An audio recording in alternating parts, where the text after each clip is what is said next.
Aloha everyone and welcome to the Ukulele on the Ground podcast. My name is Aldrine Guerrero. Joining me are Mr. Aaron, the voice Nakamura. Say what's up, Aaron. What's up? And Mr. Kahai, the legend Fergan. Say what's up, Kahai. What's up?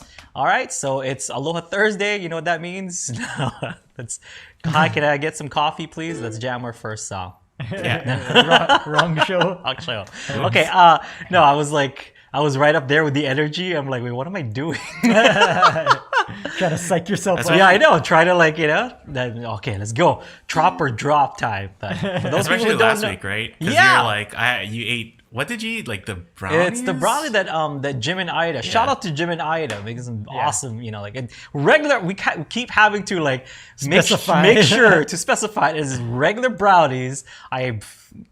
That would be a completely different show. I don't think there'd be a show, if I had special brownies, I'd be like, no, I think I'm just gonna lay down and take a nap or something, or so I've heard, so this is the opposite. This is like sugar in my system kind of brownie. When you say special brownie, you mean like the ones with like peanuts in them, right? Yes, peanuts. Yeah. Very sedative kind of peanuts, Tryptophan. Okay. But yeah, so welcome to the Ukulele on the Ground podcast. What we do here is we like to talk ukulele. We answer any and all of your questions. We'll try to answer them as best as we can. My opinions, the other two guys' opinions, we'll come up with a super opinion just for you. But that's basically what it is. These are opinions. They may sound like answers, but really they're just opinions of three random guys on the internet. But three guys that have been playing ukulele for a while. So maybe we might know the answer, maybe not, right, Kahai? Mm-hmm. I just don't want to be responsible for something later on. They're like, hey, these guys told me to do this, and it's completely wrong. It's like, It's like, what is that? Pole vaulting? You don't want to set the bar high, right? Yeah, Let's get off the ground and over the. I'll do as much. Or as the least amount of backtracking as possible. Because if I'm upfront with saying that these are opinions, and people were like, well, they did say that these are opinions, But yeah, we'll try to answer any and all of your questions based on our experience and based on our whatever musical knowledge that we have, and we just like to create nice discussions. So thank you so much for listening in. If you're listening to this as a podcast, we appreciate you. If you're watching live via UU Plus, we appreciate you. Now it's time to go on with the show. So, Kahai, why don't you bless us with our very first question of the day? Yeah, this is from Dougley. Yeah. And they said, I have a Low G ukulele and I like to play tabs from a variety of websites. Nice. However, I find it difficult figuring out where to remap the notes on my fretboard when the music is written for a high G ukulele. Do you guys have any tricks for quickly and easily working out where to play notes on the G string when the tab is written for a high G? Ooh, that's tricky. Only because you're reading the you're reading the notes. Sometimes when people make those kind of arrangements, they have the specific instrument in mind. You can I'm sure you have, but for the most part, I would if it was me, I would isolate all the high G notes that you're gonna come across. So for example, if we're playing a song, I would just kind of take out the top string for now and just concentrate on the bottom three, okay? And then kind of learn everything that you have on the bottom three. If there is a note that is specific to the top string that you need, that's part of the melody line, that's when I would try to figure out where it fits on the bottom three instead, okay? If there's something missing and they use the top string for that, use something else here. I would try to map it out with maybe the A string, maybe the E string, usually the E string. And then just kind of fill in after I made an arrangement with the C, E, and A strings. That's when I would fill in the low G, because the low G just kind of turns into a nice little foundation for the rest of it. Because if you can play the song with the C, E, and A strings, adding the G string in there will add a nice base layer to the song. So you then have to kind of figure out where the G fits, the low G fits in all of this, if it's a high G arrangement. So, if it goes up inversions and stuff, you're gonna have to think of where the low G sits in that higher inversion, okay? And you kind of have to listen to where the low G will fit in the melody line and in the background chords in general. Like, where is the melody line? Is it on the A string? Is it on the E string? And then that kind of leaves you the C and low G to kind of color whatever melody line is on the E and A. Okay, but I mean that's usually the case. Sometimes it's on C, but if if you're a low G user, that's how I would approach it. There are some techniques like that high G like pull off that are just not gonna happen. You can kind of do it with if you run into things like that. Excuse me. You can take your pointer finger, place it on the E string 3rd fret, and that would be your G, right? So be the same kind of note. So if you're doing something like, you can do it like. And you can still kind of get away with with doing that technique. So if we got if we got songs like Guava Jam, where this is for droning, then it gets a little bit more difficult. That's kind of a high G specific song. Like you're gonna have to get a high G in order to play Guava Jam. You might be able to do it, and I'm sure people have done it in low G, but if you're reading tabs, the tabs might as well just like not exist, because you're gonna have to rework that whole thing so that it fits you and your in your ukulele. In that sense, I mean, I don't want to overcomplicate it. If I was playing Guava Jam and had a low G, I'd play an A instead. And the reason being, Or with Aaron's low G, could you show it? Oh yeah. So. Well, first I'm going to show people that don't know what Guava Jam sounds like. I'm not just going to assume that everyone knows Guava Jam. So Guava Jam would be a...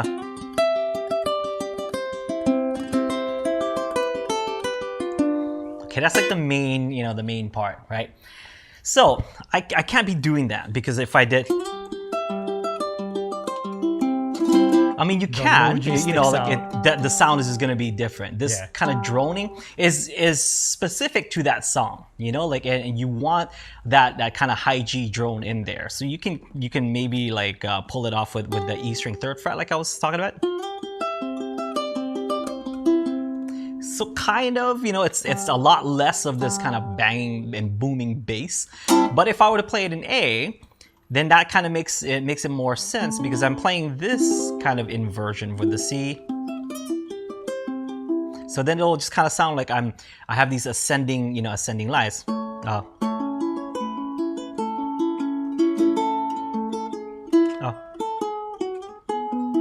See, it just sounds beautiful, like it.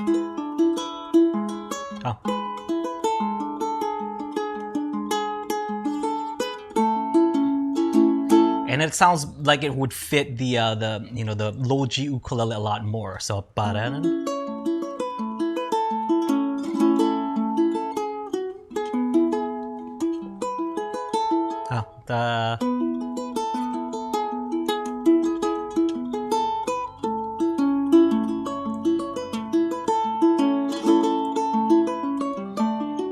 actually sounds super nice, with that in A. Yeah. So. Then you would want to kind of rearrange it for your ukulele, because that song is arranged for a high G in the key of C. I don't know what the original key is as done by Sunday Manoa. But I mean, yeah, I was gonna ask too. Can you kind of show like how on a high G you might play chords where you're not really worrying about the G note, right? Yeah. Okay. But then with the low G, you do have to play like the full shape, right? The full chord shape. Okay, because I did mention that when you do inversions, make sure to know where like the low G kind of fits in that. So for example, if you're playing an inversion, so here's your C, here's another C, and here's a C in here, and there's another C in there. So with the high G, you can kind of get away. Playing the bottom three, I'm just kind of like droning out this high G as much as I can. So see, this C, this C, this C. It works with the high G because it's closer to the notes that I'm playing. But if I were to play with the low G, which is already pretty low, like in that open C, now you got, and it kind of goes further away from the rest of it. So although it's still the C, That is sticking out. So it works, but you might want to use the full chorus. So instead of this C, so that sounds a lot better. This C and this C. Okay, as opposed to it would be.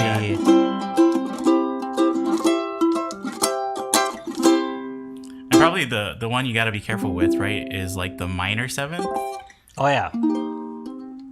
So instead, if you have a high G and you're playing a song like "Wonderful Tonight," for example, love that song, you can substitute minor sevens. In this case, B minor seven, so it goes G.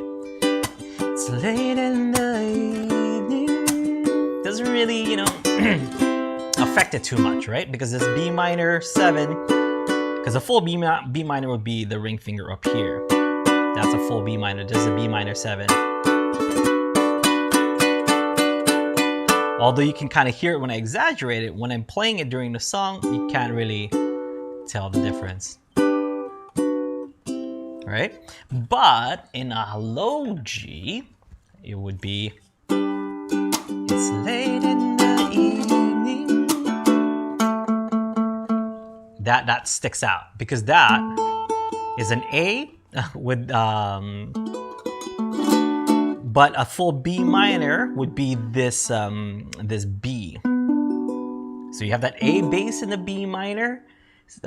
B minor 7 with an A bass, which doesn't really sound that great because A will not necessarily the root, which is like the bottom note, but you want the B to be the bottom note. So it's late in the evening. That fits a lot more. It's late in the evening, although it can, but then it does sound a lot different. Here you go. Okay, wait. So more Low G stuff. yeah, so was the question about finger picking? I don't know if specifically finger picking because they just said tabs. Because if it's just like those are kind of complicated examples. Yeah.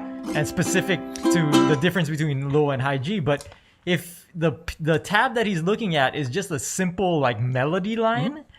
Can't he just substitute the notes on the G string if they come up? Yeah, that's what I mentioned right in the beginning. Where focus on the C, E, and A strings. If there is, a high G that if he's looking at a high G arrangement and he's, and there is something that was on the high G that is missing from when he just kind of looks at the C, E, and A, because everything should just be there on the C, E, and A. The entire melody picking, whatever it may be, should just consist of C, E, and A. Yeah, but in the event that you do have, that's when you try to figure out, and that's why when I went to that, like, okay, you can kind of, usually it's with this technique, and that's when I went with the E string 3rd fret, and I kind of explained that. Going all the way back in the beginning of the explanation, it doesn't really matter because most of the time, the tabs are going to be C, E, and A. On those strings. Yeah, on those strings, the melody line. But if you're coming out, with a or you're coming across a bunch of music that has like high G stuff in it, especially like and that's why when I went to Guava Jam I was talking about like this is very high G heavy. You could kind of do it, if you rearrange the song. In that case, you wouldn't even need the tabs anymore, maybe just tabs for reference wise, but then you're not necessarily following the tabs anymore because you're doing it in A, and which would be specific to the low G. And I think you kind of have to think of it as two different instruments, but you can use the low G to do high G picking if most of the picking notes are on C, E, and A. And then in the event that it is on the G string, if you have a tab that has notes on the G string, you can find it on the E and the A. I think we mentioned that too. So like give an example of that. Okay. So I don't know what would be like. I mean, if you're doing, so it goes back to like if you're using the high G for whatever it is for your melody line, it's most likely going to be a drone a high G specific song. Okay, I don't see like any situation where like you would do like a picking. Unless it's Campanella's or something. And in that case, it would be a high G, like a high G specific. Yeah. So it's very, very, very rare, like, that you would come up with with a picking that would kind of use the high G, because the high G is usually used for droning and for like adding color to chords and stuff. So so even like the songs that we have on UU Plus solos where they're like chord melodies. Yeah. And it tells you to like, play out the full chord, like going from top to bottom to like have that highlighting that like A note right with the full chord. That's where it's like either you want to if you're playing a low G, you want to make sure that you're playing the full chord with whatever note you need to play on G, or you're just playing C and A, right? So it doesn't have that like booming low G like that. That doesn't stand out. So that's something else to consider too.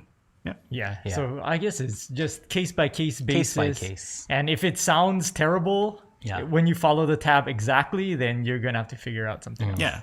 I think and I think Jim said like in the chat, and I it's pretty much what you said, Aldrine, like where it's like just play it first, like play it how it's written, see where like it's like, oh, that that low G note is really standing out, and then try and adapt to that. But play it first, because it might be a song that it's like it works either way too. So don't get stressed out about it. Because it's although I did say like think of it as two different instruments. That's if we're doing like a picking specific song, but if we're just like kind of strumming and doing like simple melody line picking and stuff, then usually is the same. It doesn't matter. But if we're doing songs like, and that's why I use Guava Jam as a as an example, because that is a very picking heavy song that involves a high G. And if you really want to play that song, that's when you transpose it to a key that's more suitable for a low G, and that's why I went there. And the same goes the opposite direction too. Like if you're playing a picking song that is low G heavy, that's not something that a high G can do. You would have to rearrange it once again for the high G. Like Ota-san, right? Like songs that he plays on low G, it's not like he could play on a high G, but it would sound different from how he plays it. So because like Europa is a great example. Like the way that we taught it is the way that I learned it from Pure Heart, which is Jake's. Oh, I'm so sorry. from Jake's from Jake's arrangement, which is D minor, and it fits like the high G a lot better.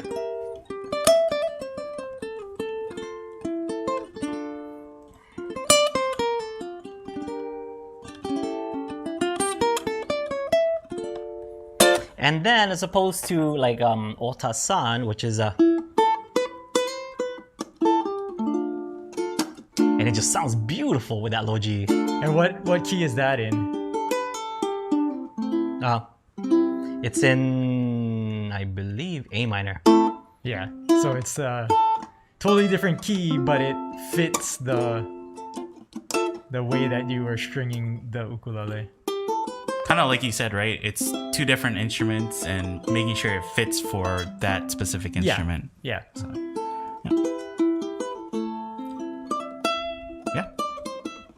How would you know? I mean, if it's just a tab, unless it's indicated on the tab, you wouldn't know if it's low G or high G, right?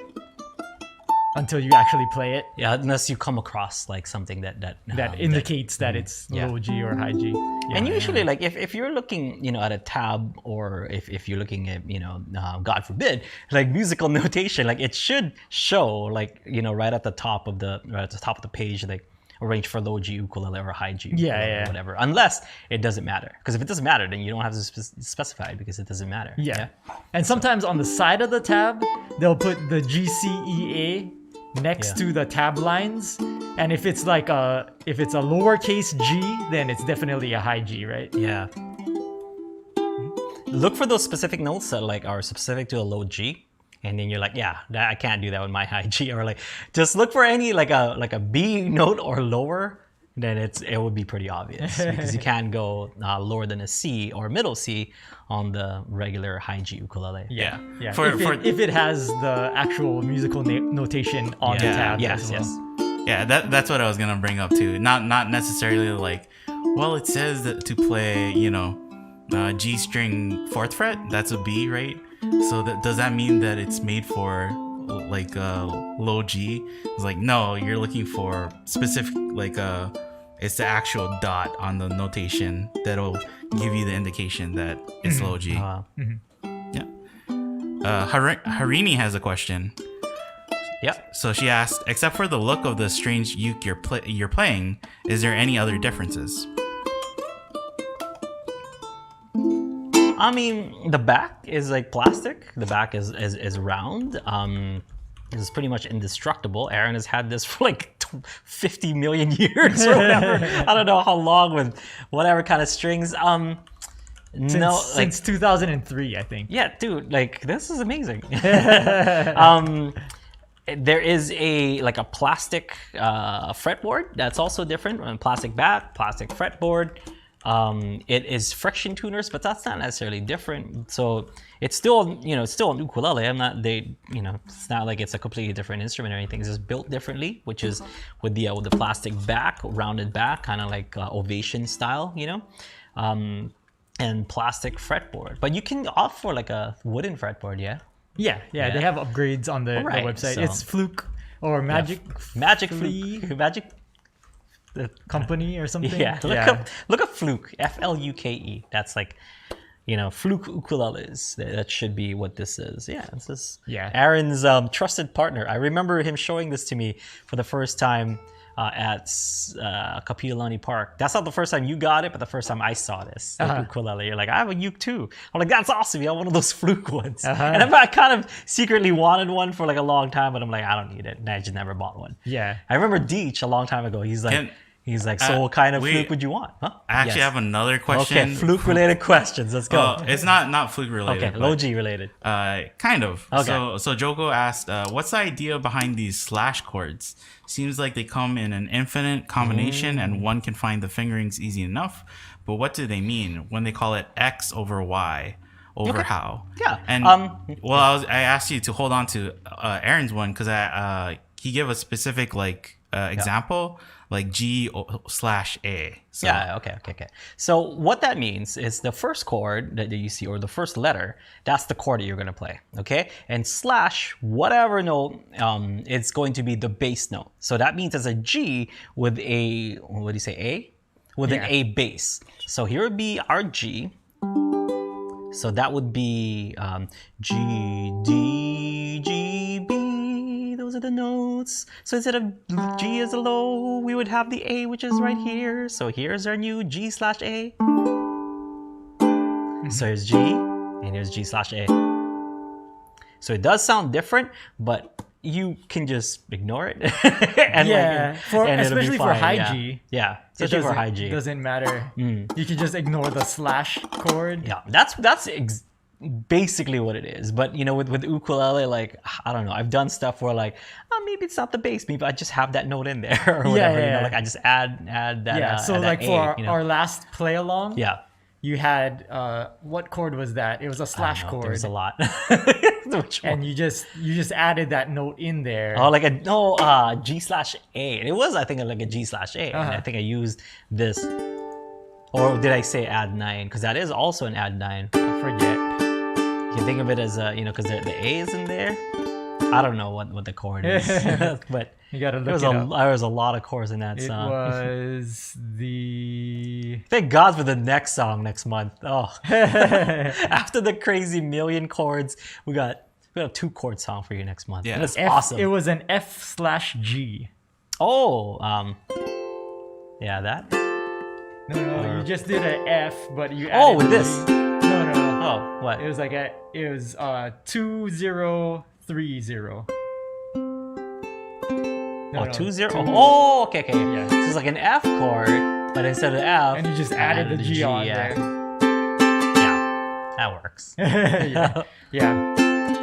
There's many ways to play it. Yes, but really, ukulele wise, don't quote me on this because I'm probably gonna get bombarded by these like music theorists, that like with their fancy schmancy music degrees, like, no, you can't do that. But you're not supposed to do that. You're not supposed to do that. And it would become whatever chord instead. I'm like, well, that chord sounds good too. Like that's, but I just kind of add the note in there somewhere. I don't know. I've gone through years of playing ukulele. How would you play the F/G on the low G? On the high G or on the low G. Yeah. So it's an F chord with the G bass. With the Can you G try to bass. turn a little bit Oh. this way? Yeah. So it's an F chord, right? This is A. So if we lowered it to this, that's flat, and that's G. So F with a G bass. Bass Yeah. note. Yeah. Yeah. I Sorry, wrote back this is to A and then A flat G as it is. Yeah. I wrote back to Joko and I explained it too, like in writing it out. But I also said like that you'll probably see slash chords for music like guitar, tabs. Yeah, it and, happens with guitar Yeah. a lot more. and piano tabs too. Yeah. Because like they specifically want you to play like that bass note, right? Like hit that bass note here. Yeah. But like so with ukulele, you can ignore it. Or you can try and play it to make it sound a little bit closer to, whatever song you're trying to replicate. But if you don't, it should still sound like the Yeah, song. yeah. It's not too crazy. Yeah. Yeah, because like with Low G, you can sometimes play the slash chords if they're available to you on the G string. If it's close. But Yeah, if it's close. But with the high G ukulele, technically none of the notes are bass notes because Yeah. they're all above middle C. Yeah. So it doesn't really matter. Yeah.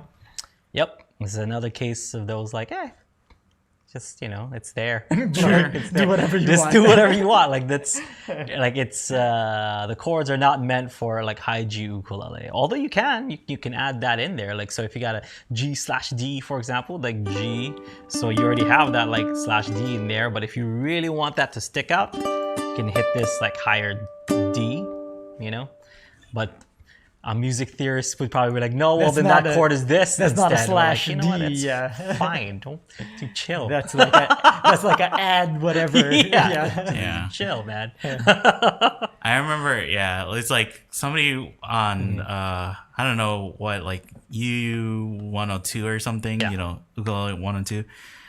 Somebody was like, technically that's not an inversion. It's, so I forget what word they use. It would be this because you're not inverting the notes. So it's like that. It's like it's you're just playing the notes higher up on the fretboard. So we're just calling it a inversion. I mean, it Yeah. is an inversion. Yeah, it, Like, it would I be mean, an it is. It but- would be an inversion. Yeah. Yeah, I mean, there's rules to everything, and there's like rule breaking to everything. So like, Because it's people who want to be like semantic Yes. about Yeah, things, right? yeah. And it's like in the end, it doesn't really matter. So yeah. Okay. Next, let's move on. Yeah. Harini asks, do you have any tips for arranging a piano piece into a ukulele piece? Oh, and this is Hamsini, sorry. Oh, okay. I mean, look at the piano piece. Mostly because the ukulele is such a melodic instrument, you want to take a look at the right hand stuff. The right hand, unless the melody's in the left hand, for the most part, the right hand stuff is what you want to be looking at because that's going to give you the melody line. Try to see if you can figure out the melody line of what the right hand is doing in your ukulele. Other than that, you can mix in notes from the left hand to just kind of add color or add chords to the melody that you're playing. But for the most part, if you just play that melody, you should be all good. That's like my best advice for doing like piano arrangements. So you can, like I think we were doing. I forgot which, I don't know if it's Bach or I think it's like Bach that we were doing at one point. And I was trying to add like the left-hand bass because it was very prominent. So there's some songs that you can't avoid playing the left-hand stuff. But for the most part, focus on the right hand because that's treble notes that would be right in the realm of our ukulele. Unless you have a low G, which then makes it a little bit more complicated because you can add some left hand notes, but still sticking to the right hand stuff because you couldn't go any lower than the low G, which is the G below the middle C. Yeah. Yeah. So it's not. So still not that low. Yeah. So Yeah. that's like 5 individual notes. Yeah. So when That's you it. think about it, the right hand stuff that I'm talking about is your ukulele is a 4 notes only. Yeah. So with with your ukulele, the C here, which is your lowest note on a high G ukulele, that's the middle C. So anything above that piano wise, that's what you can kind of figure out.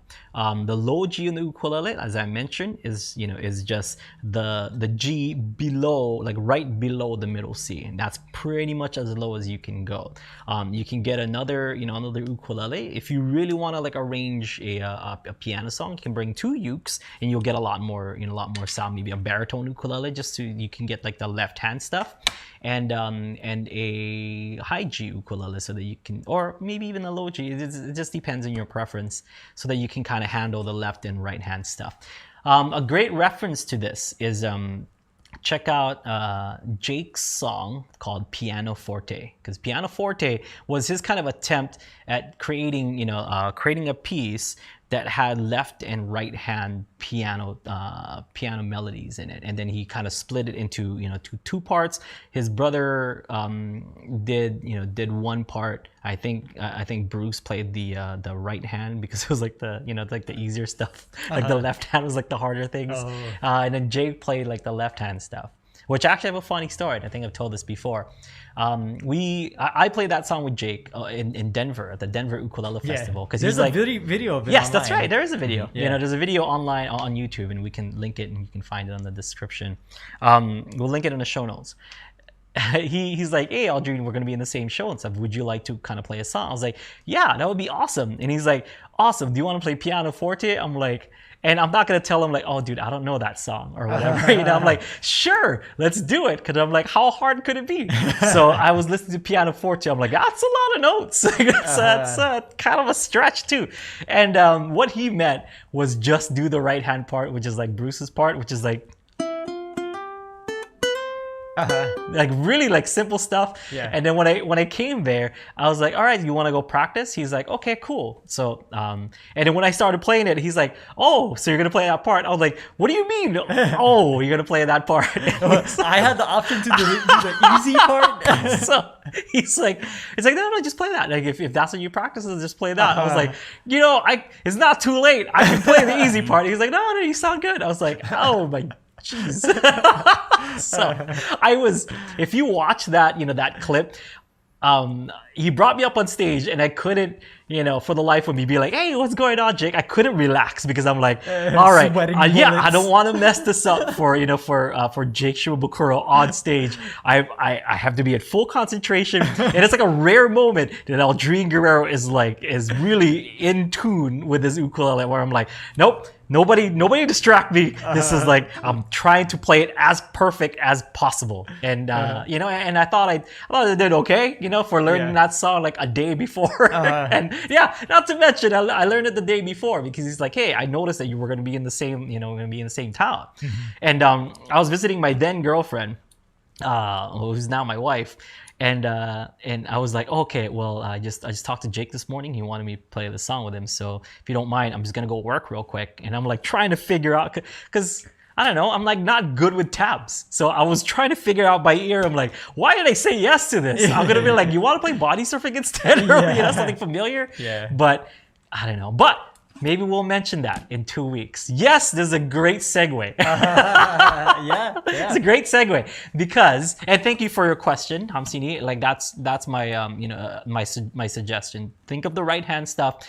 You can rearrange the left hand stuff, by moving it up maybe an octave. And if the left hand has the melody line, but most of the time the right hand has the melody line. If the left hand has it, move it up an octave and try to figure out that way. Okay, so speaking of Jake, in 2 weeks we set a date. It's in stone, not next week but the week after, which would be May 6th, I believe, right? May 6th. So May 6th is going to be very busy Ukulele on the Ground Day, because May 6th we have Jake Shimabukuro coming to this show. Like this. I don't know how we got. Yeah, I don't know how we got like the best ukulele player in the world, who plays like everywhere, and this silly podcast that we have. Like I don't know how we did it, Kai, but we did it, man. We did it. We can retire. This is gonna be our last episode. I think we can just. can retire on top, I think, you know? Okay. It's all downhill from here. Nah, I got one more guest up my sleeve. Yeah, right after Jake. But you know, let's not worry about this. Cross that bridge when we get there. Okay. Now, yeah, Jake will be coming in. We kind of gave you guys a heads up, like a week or two ago that Jake was going to be coming down to the podcast. So feel free to ask anything. Just ask us, so that we can kind of compile the question, so that when Jake comes, we'll just ask the questions that we got. Okay. Of course, you can still ask questions live and whatnot, but for the most part, you get a higher chance of getting your question answered if you ask us beforehand. So, Kahai, where can they ask their questions for Jake Shimabukuro? Well, people who are watching live right now, and if you're using the Discord chat, just leave a question there, and then put this question is for Jake, because it'll save it there. But then if not, you can just send it to questions at Ukulele Underground. I'll pull that up. Yeah, a little bit of advice though. I suggest asking questions that someone only like Jake could answer. You know what I mean? Because if you were to ask a question that I could answer, that would be, I'm not saying it's like a waste or whatever, but it would be, you would get the same answer if you ask that kind of question to me. But we have the opportunity, to have the top ukulele player in the world to answer questions. So think of stuff that you would ask the head honcho, like that guy. So think of questions you would ask Jake Shimabukuro, not be like, so what's the difference between high and low G? It's like, we can do that here on the podcast. Think of stuff for Jake, what kind of, at the shows, what's your set? How do you make it sound so good or whatever, and those kind of things, your, tone wise, what do you do to make your ukulele sound so crisp or so whole or so whatever? What kind of pedals are you running? Kind of whatever. Those kind of things specific to Jake is what I would suggest you guys ask, because this is a rare opportunity to have the man here, Yeah, so, we have questions. Yes. We also want to open it up to everybody. Yeah, how are you so good at pool? So if you send the question here to this email, make sure that you put in the subject line that it's for Jake. This is for Jake. Yeah, because otherwise, we might get it, and if it's we'll just answer it. Oh yeah, we can answer that next week, right? So So that question too, the piano thing, because Jake has done a song like Piano Forte. That's something that you could ask him. It's I want to arrange a piano song. I know you've arranged a piano song called Piano Forte. How would I go about arranging a piano tune? That was a great question. What's your advice? Yeah, although I can answer that question, someone like Jake would probably have a better answer, even more insight into the process. So stuff like that, you know what I mean? Or if you're if you're looking to kind of break into the business or break into performing ukulele, what you can ask him what kind of advice does he have for for somebody who's looking to kind of do what he does, to how you can say something well, I played I played at my at a bunch of local coffee shops, how do I expand, how do I do this? Great question to ask Jake Shimabukuro, because that's basically what he did. He was playing at places like Coffee Talk on on Oahu and Diamond Head Cove and now look at him, he's playing at Hawaii Theater.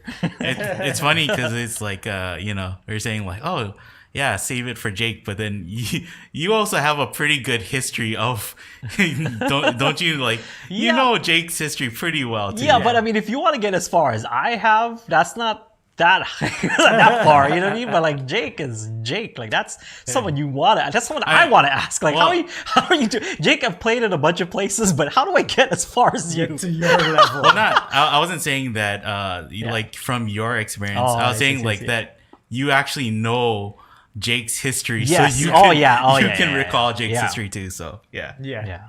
Because I'm a Jake fanboy. I would know the answer to that. we have a podcast earlier, right? That's called The Book of Jake. So that's right, The Book of Jake. Yeah, it's a rare opportunity.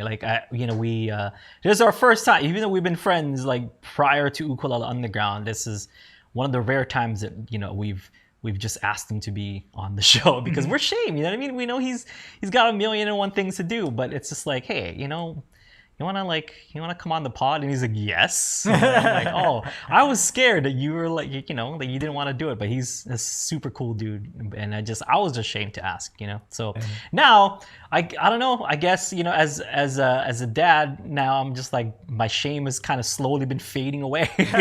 So I just asked, and He's coming.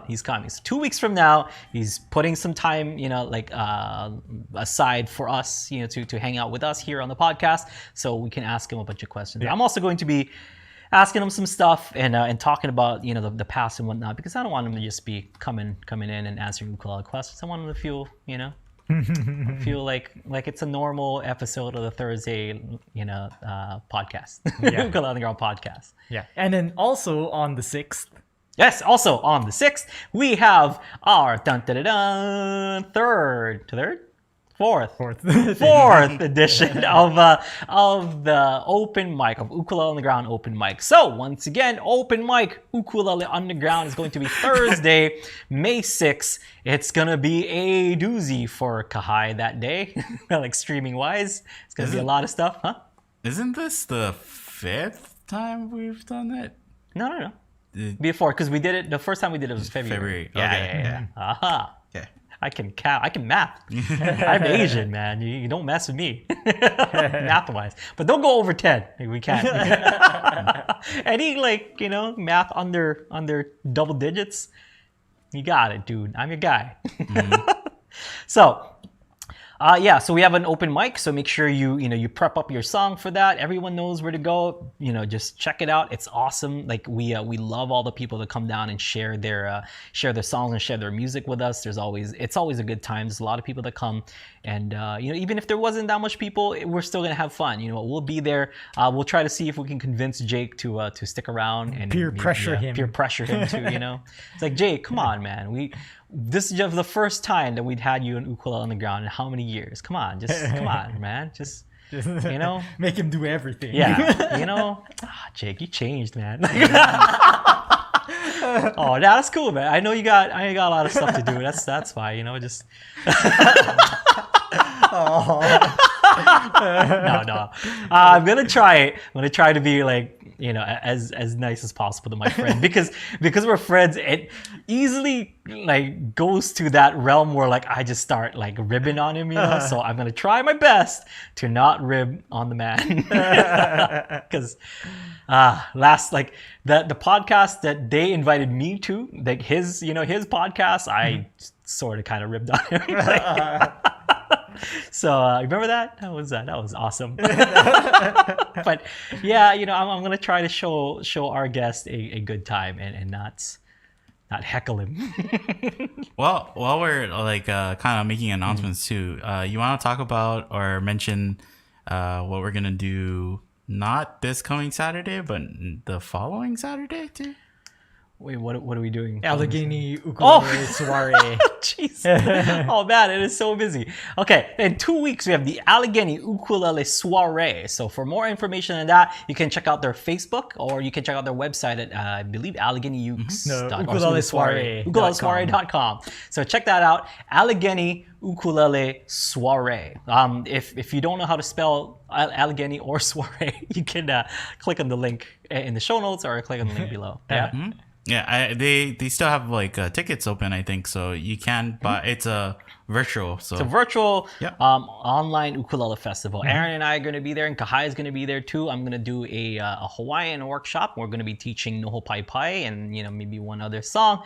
I'm going to go over some Hawaiian related techniques. We're going to be playing a short 15-20 minute set, depends how fast we can do the Hawaiian stuff. But it's going to be a lot of fun. It's going to be Neil Chin and a bunch of other awesome musicians that are going to be there. Check out the website for more info to see who's who's going to be there and who's giving a workshop and what, because it's awesome. Any time there's a virtual uke fest or virtual workshops, you guys should definitely jump on it, because we live in a golden time of ukulele online learning. So make sure you take advantage of everything that's being put out there right now, because some of these festivals, you don't get to see these guys do their thing or teach their thing unless you fly over there, to fly over to Allegheny, for example. But, this is a rare opportunity to experience that very same festival from the comfort of your own home. So make sure you take advantage of that, okay? And that goes with any of the ukulele festivals or any kind of ukulele happenings coming up. Because we know the big one coming up in July is also a virtual event. That's the Ukulele Festival of Hawaii. That's the big kahuna. Okay, so we are going to be a part of that. I don't know if we can announce that yet, but I think that's pretty much like a thing. We did it. We did it, Aaron. We finally get to play at the Ukulele Festival of Hawaii. It's like it's bittersweet because it's not in person. we might be there in person. Who knows? That's the only way that they could get us on. It's a virtual event. Yeah, that's a story for my book. That's something that I would never tell on this show. Just wait for my biography to come out. I'll see my opinions on this subject. But yeah, it's going to be awesome. Craig and Sarah are going to be putting it together.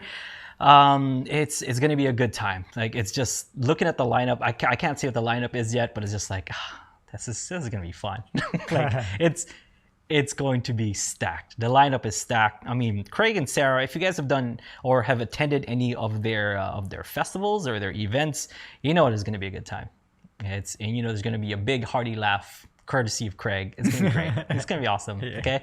So that's going to be in July. So it's a little bit further away, but for now, let's focus on Allegheny, which is 2 weeks from now. Saturday, May, what, Kahai? For Allegheny? Yes. The 1st. May 1st. Yep.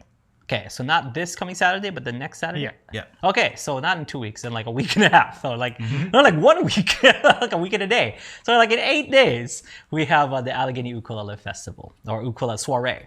Okay, not to be confused by festivals. So this is a soiree. Is it a fancy soiree, Kahai? Do you know? Does it say on the website if I have to use a bow tie? I might just borrow yours, I guess, right? Yeah, sure. Yeah, I guess so. I don't know. Yeah. All right, so... moving on. Before we do what I think you want to do. Yes. Can we give a quick student review for Renee? Because that's why. Oh, yeah. We were just watching that earlier, yeah? Yep. Okay, cool. So Renee sent us a student review. She is using a U bass. So this is going to be a little bit different from, a regular student review, but it is a U bass, so ukulele bass. I guess it's still related.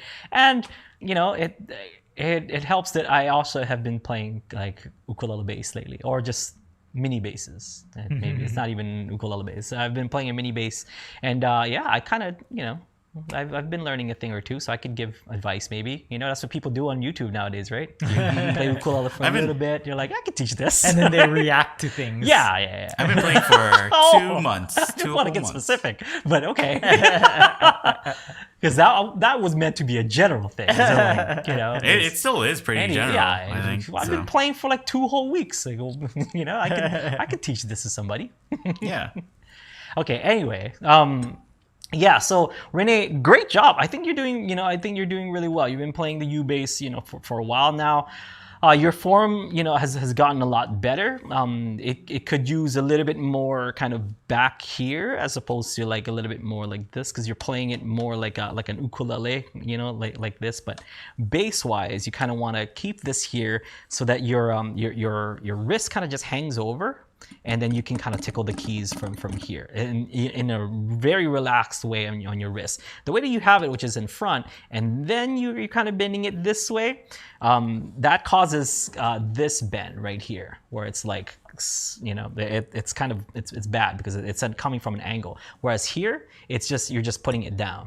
Yeah, it just kind of hangs down like so. This one doesn't hang down because you have to kind of lift it up a little bit. Okay, so that's not gonna be good for your wrist too much. But I think it's rather low, so she's kind of coming at it from this angle. So it's not too bad, but bring it up just a little bit. Because even if it's at a low angle, I'll stand up for this. For that, because you're kind of playing it like this, right? So there is a slight bend. Oh, this way. There's a slight bend like that. But if you're coming out like here, maybe. Oh. It's okay. It's a lot more relaxed, so you can kind of just tickle the keys like this. Okay. Groove wise, I love that you're practicing with with a track and stuff. That's definitely going to be helping out with your groove. I dig the MIDI things that you're kind of grooving to, but if possible, see if you can groove to the actual song, because the MIDI is still kind of set to like to robotic. like kind of robotic, whereas the actual the actual track has got a little bit more of a swing to it, and the groove is a lot closer to what you should be doing, as opposed to like keeping everything perfect or whatever. But other than that, it's really just minute stuff. What you're doing is great. Keep doing what you're doing, but with just little bits of tweaks, like the bass is for groove, yeah. So make sure that you're grooving with it and not just kind of following. And it kind of seemed like you wanted to groove, but because it was like kind of MIDI, it was like very straightforward, There was notes where it seemed like she was kind of like anticipating the note coming. Yeah. And either like playing ahead or like playing behind, because the note, like she hears like the chord playing and then she goes, oh, it's my turn to play. Yeah. But a bass player it needs to be like they're the foundation with the drums, right? So they're the ones telling like the piano player or others like play this is the beat, they're the glue holding the two sides together. So yeah, and also I mean that advice with the with the wrist thing, it's a little bit different only because she has like a fluke kind of bass, like that V or triangle shape and stuff. So it's a little bit harder, and we've talked about this before, and I think I've mentioned this before on this exact show from the last time she sent something. But just see if you can adjust a little bit. And I know you want to rock out with your bass all the way down here, but like see if it looks a little bit. Do whatever you want. Like if it's comfortable for you down there, because I would bring it up a little bit so that like it would kind of feel like you could just lay your forearm on top of that, like on top of the side, and so that you can hang your wrist and tickle the keys, or tickle the strings. That would be my suggestion. But if you feel good with it down there, I don't want to mess with it. Yeah. It's groove. If you feel like you can groove down there, groove. Does she have a bass amp?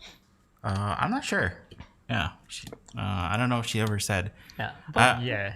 So it would sound better. Yeah. Yeah, I kind of feel like with a bass amp, or at least like some kind of system where you can plug in and model a bass amp, you could hear the difference between like plucking too hard and you can adjust, like be able to pluck it softly but still have a good tone. Because I think right now she's just trying to learn the notes, right? And that's fine.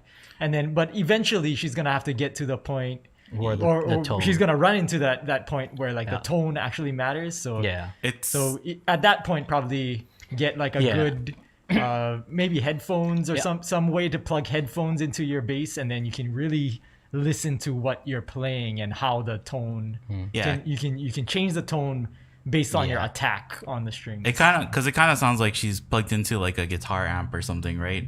And her tone is kind of like, it is that very bright tone, which if you're going for that, that's fine. But a lot of bass players kind of like to roll off on that, right? And like do a darker, more like subdued tone. So and it'll be easier on a bass amp to dial that in.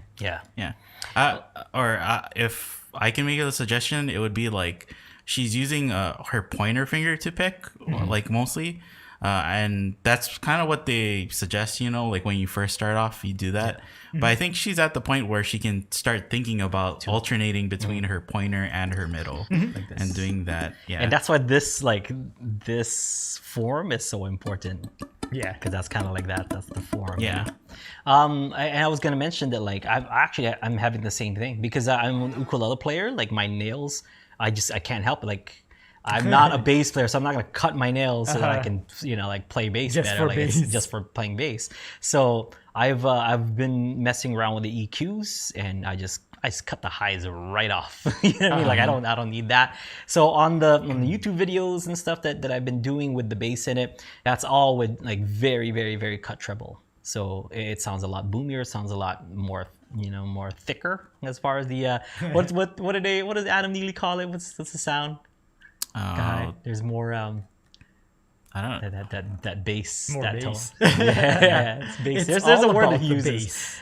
But yeah, it sounds a lot better that way because there's no like kind of scratchy tone from my nail, so I kind of just cut the treble. But anyway, we got to get to this next part because we didn't get to it last week, so we don't have time. Can I give one more thing to go ahead, to last Renee? one. Like it seems like she's using her pointer finger a lot to play like almost all the notes on her fretting hand. Sliding to those positions. Try and spread it out between the rest of your fingers. Like use either your ring or your pinky. Yeah, I think we've talked about that before jumps. in a private lesson and stuff, where she just kind of wants to just play everything on that pointer finger. Yeah, move your hand. Well, move actually, your fingers. keep your hand if you're playing a note that has like within 4 frets. Keep your hand in the same position and just use your pinky or your ring. I meant finger. Yeah, move your finger. Yeah. Move your fingers. Move.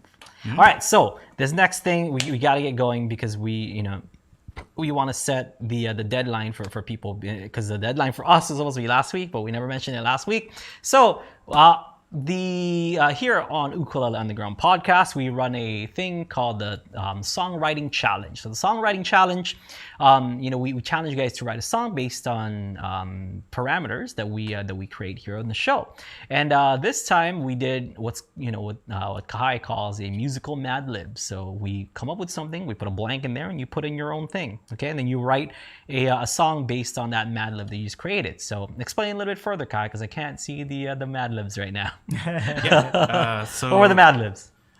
We had like a blank 5-1, and then we had 1-6 blank 5. Okay. And then we had, or you can use the prompt. My dog has blank. My dog has blank. Yeah. Okay, so I usually go first. This time I wrote an instrumental, and I used the blank 5-1. So I was thinking, oh, can I use your uke? It sounds better on your uke actually with the low G. Yeah. There's a part in there. I'll show you later. That like it sounds better on this. I'm gonna play this is my low G song. This is called My Dog Has. I don't know, what should I call it? Just so that I can cross off another one. That's a gimme. That's a gimme. That's a gimme. My dog has groove. Okay, so I used a 6-5-1, and I thought I was being clever. I'm like, oh, this is like it's 6-5-1 is not that common. Like, it's gonna be great. It's gonna sound awesome. But 6 is the minor relative to 1, so it's basically 1-5, like 5 and then 1 and 1 again, but 1, like a 5, minor, So yeah, so it ended up being kind of simple, which is cool because I just ran with it. Like I went where the song was going, and this is what I got. So I'm in the key of C. My 6-5-1 is going to be A minor, G, C. Okay, it goes like this.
Yeah, see that low G fits a lot better. Nice.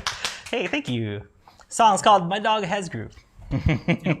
Although the intonation on this isn't that great when you go up because I still haven't changed these strings.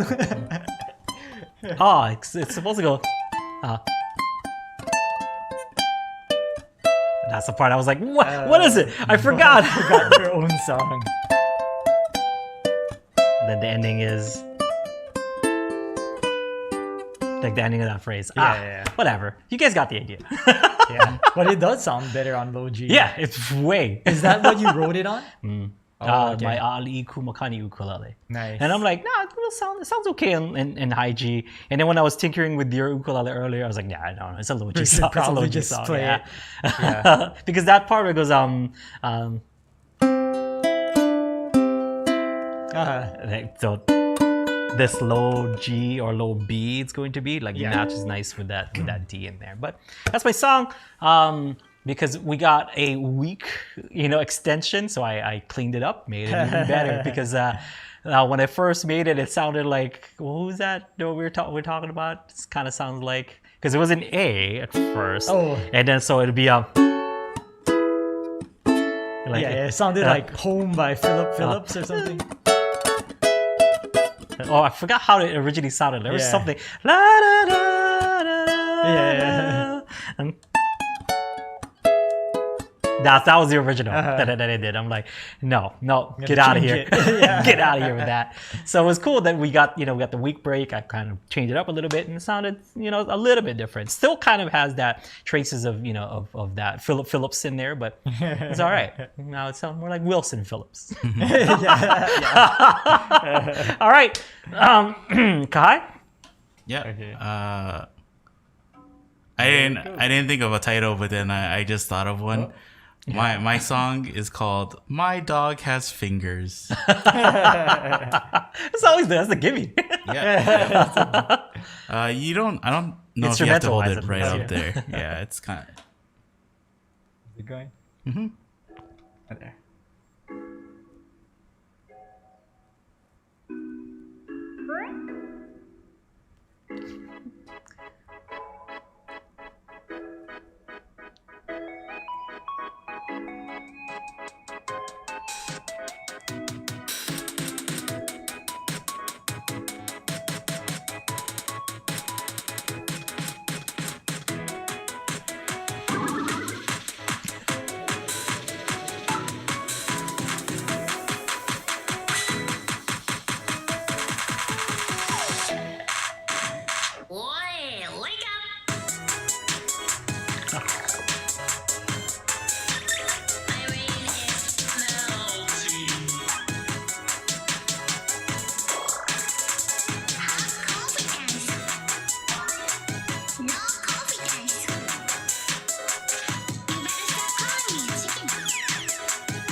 Nice. I love that. It should be. I think it should be. My dog has game. Yeah. It's very Steven Universe. I dug it, like especially in the beginning. Oh, as soon as that that doo doo doo doo kind of hits, I'm like, ooh, Rebecca. Yeah. I kind of wanted to write like a future bass kind of song. Yeah. And so it was like future bass, and then the other thing is like they call it kawaii bass, right? Or it is very kawaii. Yeah. So and that the song title, it's a reference to the samples that I use. And so if you know that reference, and I'll just leave it at that. Okay. If you know, I don't know. I'm not nerdy enough for that, man. I mean, you're doing brain nerdy songs in this show, Kahai. Yeah, that is like the things I put in there is like nerdy to another level too. So yeah. See, it's too bad. What's his name is not a member anymore. What's his name? Like we had ramen with him in North. Mark. Yeah. Oh yeah. Mark would know. Yeah, and he would get the reference. Yeah, he would get the references. I think he might, because there was a time when I just said something offhand, and he was like, "Oh, I love that Kahai referenced this other podcast," and I was like, "He got it exactly. That's exactly what I was referencing." Maybe we'll email him for old time's sake. Like, hey, Mark, you want to listen to this episode real quick? Oh, I think he does listen to the podcast on YouTube. Hey, hi, Mark. So how's it going? How's the kid?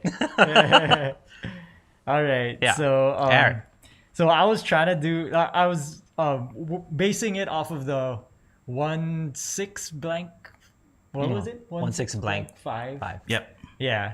So I was trying to make something fancy. I had a bunch of ideas and nothing was coming out. And then I was talking to Kahai about every time on Aloha Friday Live Jam, we have a somebody in the chat named AJ who always asks for like super local songs. Yes. Right? Like the most like pidgin local Hawaii pidgin songs ever, and a lot of them we can't even play on the stream It's because not appropriate. It's not appropriate. It's not appropriate. And so so I started playing like just standard, and then I went to like, oh, this is F, D minor, G minor, C, so that would be like the 2 1/6 3 5 2 5. 2 5, yeah, 2 5 1 6. Oh yeah, okay. So you just So I was just did doing, a and once I got that, everything just flew out. Did you start it with I wake up in the morning? No. Because I've already written a song like that, right? Okay. Yeah. So Yeah, I forgot to mention too that my song it's 1/6 major 3 Yeah. 5. yeah, I was listening to yeah, that. yeah, I was yeah, like, yeah. oh, what is that? What is that? And how I got that idea is I started writing out the song and it sounded like Say It Ain't So, and they kind of use a similar thing too, right? Like that they use like a major third in their major song third. too. So Nice. So desu. Yeah, I was like, what is that? What It is sounds that so kawaii.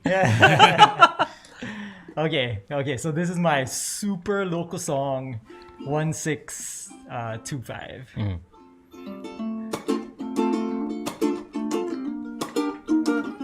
Back in the good old days, back in the good old days, yeah. It seems so long ago, growing up in Hawaii. How could we ever know it would never be this way again? Growing up in the middle of the sea, everybody sharing cause we all one family. Me, I'm Japapino, my cousin Portuguese, foot around in the yard, no more nothing on TV. Summertime come and we pack 'em all up in the Mazda station wagon and Toyota pickup truck. We go down to the beach, set up all the tents. Time for clean the fish bar where everybody went. We cruise the whole week and live the local ways. Brad takes me back in the good old days. Back in the good old days, yeah. There's no way to ever know how full our house and hearts could be. We let them overflow. Spending time with family. Come to the house, everybody bringing trays. Only just a family, but we get the food for days. Uncle getting louder, he always buckle loose, cause he never touched the cooler with the water and the juice. Pao eat already, the kids all playing tag. The auntie's talking story, filling 100 Ziploc bags. Later in the night, my father yelled, "Freaka!" He found out that my dog had bust up everybody's slipper. I wanted all my cousins just to stay here anyways, but that's how it was. Back in the good old days. Back in the good old days. Yeah. But now they're so far away. All those good times and memories, thought they would always stay just the way they used to be. After school, picked a guava from the tree, throw the rotten kind at the kids across the street. Play ukulele, the broken one we found. Never mind if it's Slippa with a funny kind sound. Give my brother cracks if he try for hide my purple crown, royal bag, all the marbles had inside. Pull Papa Willies up and down the road, and Pinky promised that we never gonna ever get old. Listen to my grandpa and do everything he says. Bruh, he had some stories back in the good old days. Back in the good old days, yeah. Back in the good old days.